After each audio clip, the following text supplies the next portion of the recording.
টানা ৩-৪ দিনের বৃষ্টিতে শুধু প্রকৃতি না, যেন মানুষের মনেও একটু স্বস্তি মিলেছে। সবাই যেন মুক্তি পেয়েছে গ্রীষ্মের তাপদাহ থেকে। আর গরমে নিজেদেরকে সুস্থ রাখার জন্য অনেক তো আমরা সবাই অল্প তেল ঝাল মশলার খাবার খেয়েছি।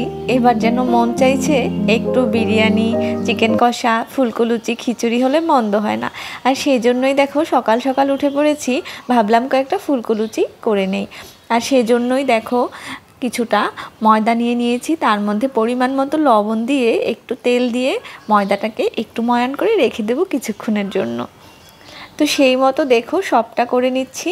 ভিডিওটি স্কিপ করবে না, সাথে থাকবে সিম্পল লাইফের। যারা নতুন দেখছো তারা অবশ্যই সাবস্ক্রাইব করে আমার পরিবারের সদস্য হয়ে যাও।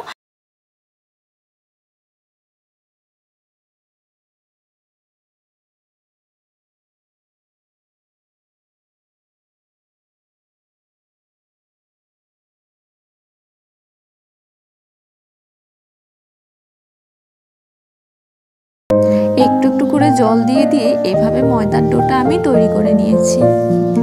তো তারপরে আমি এর মধ্যে একটুখানি তেল ব্রাশ করে বা হাত দিয়ে তেলটা মেখে নিয়ে ময়দার ডোটাকে আমি কিছু সময়ের জন্য রেস্টে রেখে দিব।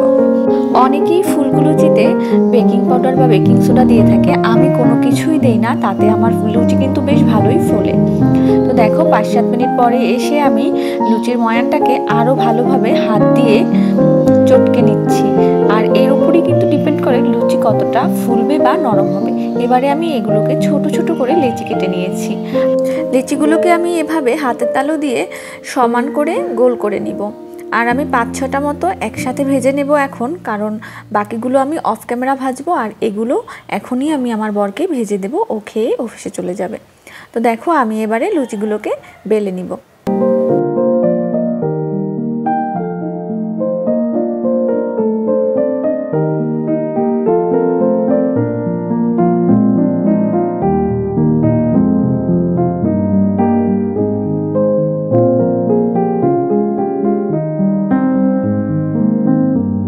আরেকটা কথা, লুচিগুলো বেলার সময় যেহেতু আমরা কোনো আটা বা ময়দার গুঁড়ো ব্যবহার করতে পারবো না, তাই খুব সাবধানে এটা বেলে নিতে হবে। কারণ ময়দার ডোতে যেহেতু তেল ব্রাশ করা ছিল, তাই এটা কিন্তু বেলন চাকতির গায়ে একটু লেগে যেতে চাইতে পারে।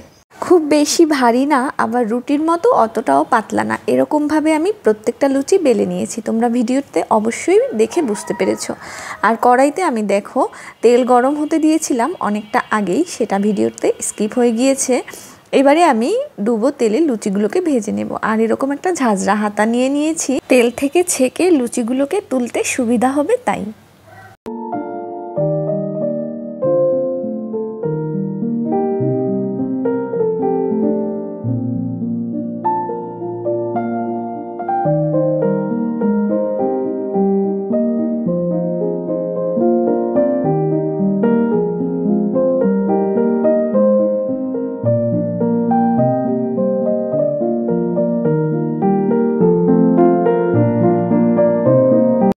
দেখতেই পেলে আমার লুচিগুলো কিন্তু খুব সুন্দরভাবে ফুলে উঠেছে।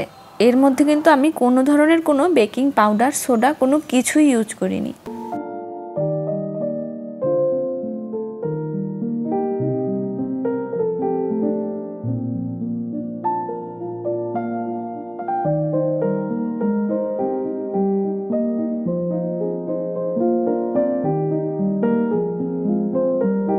হয়ে গেল আমার গরম গরম ফুলকো ফুলকো লুচি। কেমন লাগলো আমার আজকের ভিডিওটি অবশ্যই কমেন্ট, লাইক, শেয়ার করে জানাতে ভুলবে না। আর যারা নতুন দেখছো তারা অবশ্যই সাবস্ক্রাইব করে সিম্পল লাইফের পাশে থাকবে। দেখা হবে নতুন কোনো ভিডিওতে। আর আজকের ভিডিওটি সম্পূর্ণ দেখার জন্য অবশ্যই ধন্যবাদ। টাটা সবাইকে।